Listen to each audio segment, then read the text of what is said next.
சொன்னால் போதும் என்று வேலைக்காரன் சொஸ்தமாவான் என்று விசுவாசித்த நூற்றுக்கு அதிபதி போல் விசுவாசியே நீ பேர் பெறணும். விசுவாசம் காடுகள உனக்கு இருந்தால் மலையை பெயர்த்திட முடியும் என்று விசுவாசியே நீ உணராயோ, விசுவாசத்தில் நீ வளர்ந்திடாயோ. விசுவாசமே சுவாசமாய் இருக்கணுமே விசுவாசியே விசுவாசியே.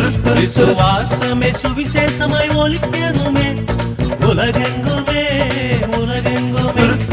விசுவாசமே உலகை ஜெயித்திடுமே. விசுவாசமே நம்மில் வளரணுமே.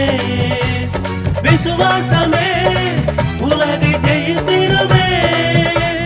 விசுவாசமே நம்மில் வளரணுமே. விசுவாசமே சுவாசமாய் இருக்கணுமே விசுவாசியே விசுவாசியே.